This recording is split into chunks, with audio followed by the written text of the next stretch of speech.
Entonces, entremos de una vez al tema de la pandemia, porque de usted dicen permanentemente que es como Martín Vizcarra, un genocida, que mataron a 200.000 personas en el Perú y ya está usted inhabilitado por el Congreso y van por más, porque tiene otra denuncia pendiente. Primero, cuéntenos cuál es su sensación cuando le dicen genocida, como le dicen a usted y a Martín Vizcarra. Bueno, obviamente un fastidio, ¿no? A cualquiera que nos insulta nos fastidia que nos insulte de esa manera, y más aún cuando no tiene un asidero en la realidad. Es una falsedad, es una infamia. Lo he visto en una última entrevista que se ha hecho a un congresista, al señor Málaga, en la cual alegremente nos tilda al expresidente Vizcarra y a mí de genocidas, ¿no? Ese señor, yo lo llevaría a los tribunales si no fuera porque eso significaría darle tribuna política, que es la que efectivamente está buscando. Pero asidero legal, real, de cualquier índole, no existe. No, no existe. Lo que nos atrevimos a enfrentar, a decir que sí a la responsabilidad que se nos estaba entregando en ese momento en medio de la pandemia para tratar de afrontarla en esa precariedad en la que todavía nos encontramos, un fenómeno de tal magnitud, nos duele que no se sea tratado de esa manera. Más aún cuando hasta el día de hoy, 5 años después de haber pasado por la Fiscalía, de haber pasado por el Congreso de la República, en distintas comisiones, la primera acusación que se me hizo, que fue de haber hecho un acto colusivo, ¿no? Que me había puesto de acuerdo con vendedores para yo enriquecerme, no solamente no ha sido probado, sino que la acusación no solamente ha sido probada, sino que mi posición es la que ha prevalecido. No se me pude haber acusado de un acto doloso cuando yo no era ministro. ¿Se refiere a la investigación del fiscal Labia? Efectivamente. ¿Cómo quedó? ¿Se archivó? No, ha continuado en el... porque usted dice que se impuso su posición. No, porque se archivó. Se archivó en la Fiscalía. Ya. Y en el Congreso de la República se montó una comisión especial en la que se me investiga por colusión. Y esa comisión llega a la conclusión de que yo no participé. Por eso, pero en la Fiscalía está archivado, dice usted. En la Fiscalía se archivó, pero luego se reabre ante una presión política para que sea, según dicen, hay nuevos indicios. ¿Y cuáles son los nuevos indicios? Los nuevos indicios, mire, son la palabra de la ex ministra de Salud, que ahora actúa como testigo de que yo, después de haber juramentado, entré a una reunión en el Ministerio de Economía y Finanzas para empujar la firma de esos contratos. La exministra a la que usted sucedió. La que yo sucedí, la que es Elizabeth Inostroza. Y que ella sí, la Comisión del Congreso, concluye que ella sí participó en un acto colusivo, la acusa de colusión, a mí no. ¿No? Esa persona, luego en la Fiscalía, se presenta como testigo, ¿no? Siendo investigada por colusión. Y así como ella, ¿cuántos testigos hay de que usted ingresó a esa famosa reunión con proveedores en el Ministerio de Economía? Bueno, lo que pasa es que yo no pude haber participado en esa reunión porque yo estaba en mi casa. Yo no era ministro de Salud. Yo juramenté posterior a la... ¿No era funcionario del Ministerio de Salud? No era funcionario del Ministerio de Salud en ningún nivel. No era ministro, viceministro, director, médico del centro de salud, no era nada. Yo era un trabajador del sector privado encerrado en su casa por la cuarentena. No pude haber participado en una reunión del 18, del 19, ni siquiera del 20, porque el acto de mi juramentación fue el 20. Y eso se demostró. Y según la exministra Inostroza, usted participó, si no era nada, en esa reunión en el MEF con la ministra Alba de esa época, María Antonieta Alba, entiendo. ¿Cómo qué? Según ella, luego de mi juramentación, yo entro al ministerio, salgo de la juramentación y en vez de dirigirme al Ministerio de Salud, me dirijo al Ministerio de Economía, en donde se estaba procesando los contratos. A ver, vamos por partes. Un ministro no compra. Ningún ministro de ningún gobierno actúa en la compra. Yo tampoco puedo entrar a un ministerio que no es de mi cartera, al Ministerio de Economía, para ordenarle al que compra en el Ministerio de Economía, compra tal o cual cosa. No puedo entrar al Ministerio de Transporte, no puedo entrar al Ministerio de Vivienda.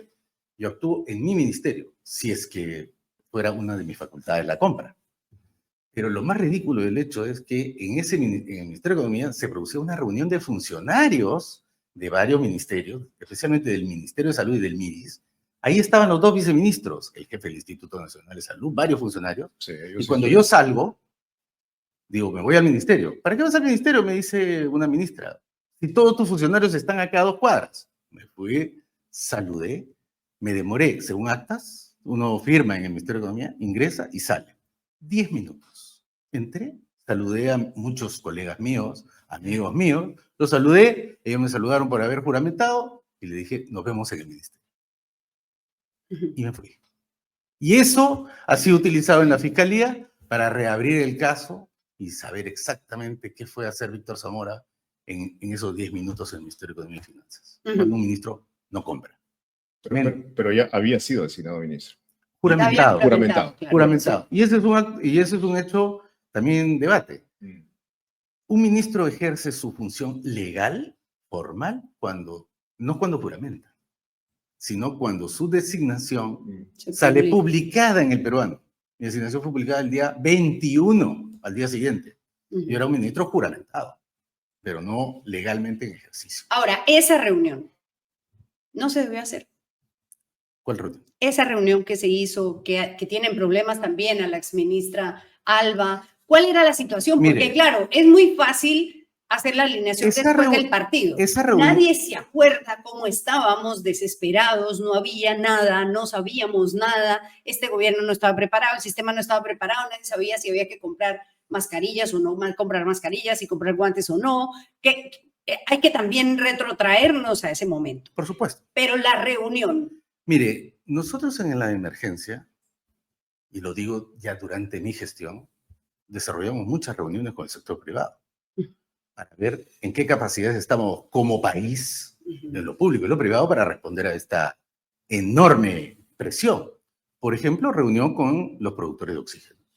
Por ejemplo, reunión con las clínicas particulares. ¿Esos son actos colusivos?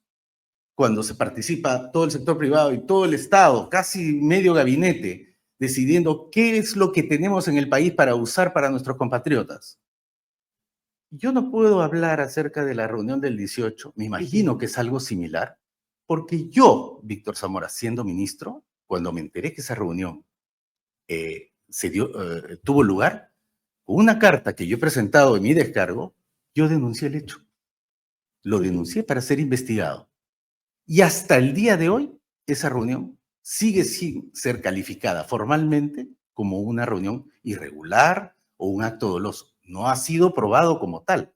De hecho, hay... ¿Pero lo denunció porque le pareció irregular?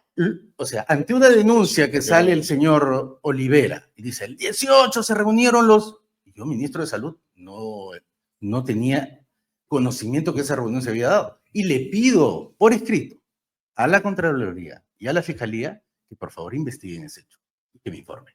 Esa es mi Pero ¿cuál dice? Ya me perdí, porque usted juramentó el 20. Yo juramenté el 20. Pero la reunión con los proveedores se da el 18.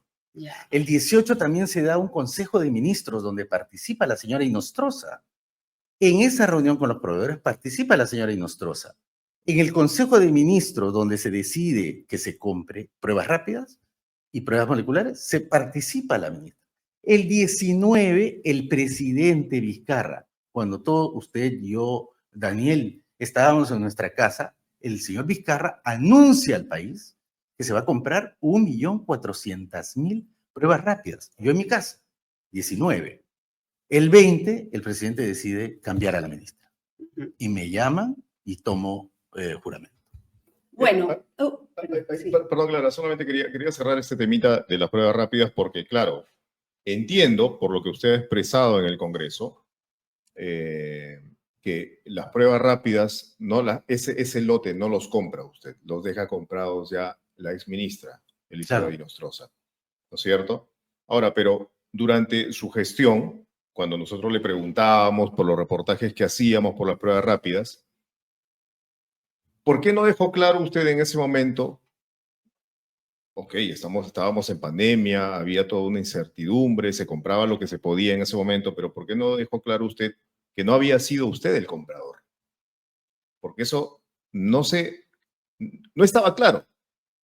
Pero tampoco estaba en debate si quién había comprado o quién no había comprado. Yo recuerdo que tú me hiciste una entrevista acerca de un lote que había sido comprado que había resultado defectuoso, que el Instituto Nacional de Salud hizo las pruebas, etcétera. Pero no, el debate no era qué originó, cómo se produjo la compra de esas pruebas. Es que esos detalles son los que precisamente construyen un tema, Eso, un caso legal posteriormente. Totalmente de acuerdo, pero eso aparece en junio.